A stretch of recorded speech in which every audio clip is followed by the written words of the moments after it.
arrivati alla vigilia di Natale. Ma quindi come ci si veste? Come ci si comporta? Come si apparecchia? Quest'anno è un Natale decisamente particolare. Mai credo ci saremmo aspettati di trovarci in questa situazione, ma qual è il modo per affrontarlo nel modo giusto? Beh, decisamente mediando tra allegria e sicurezza con il giusto equilibrio. Alcune accortezze per questo Natale al tempo di Covid saranno sicuramente preziose. Parlando di tavola, ad esempio, sarà importante la distribuzione degli spazi, quindi con una certa distanza, e poi evitare tutte le cose che siano in qualche modo condivisibili, quindi che si possono toccare da più persone contemporaneamente.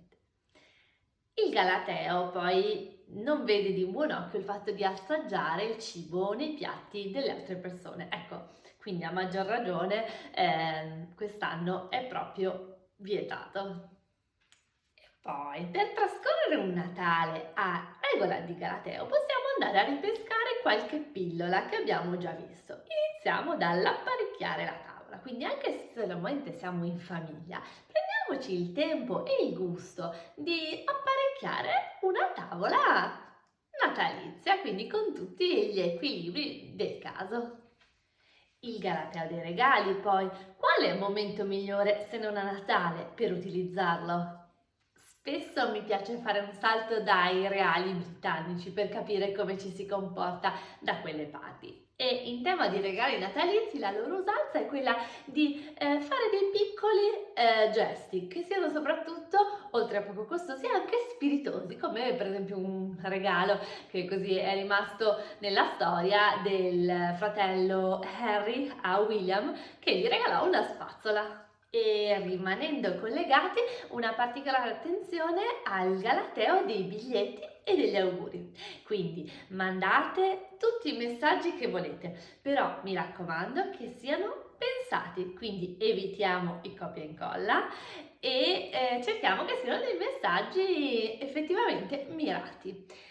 Una particolare attenzione è da dedicare ai biglietti ricevuti scritti a mano, comunque ricevuti via posta, perché a questo tipo di messaggio augurale il galateo richiede che venga risposto con lo stesso strumento, quindi di pugno scritto con un biglietto. E per finire, anche l'occhio vuole la sua parte, quindi prendiamoci cura di noi stessi, vestiamoci con attenzione, anche se siamo semplicemente in due a festeggiare il Natale.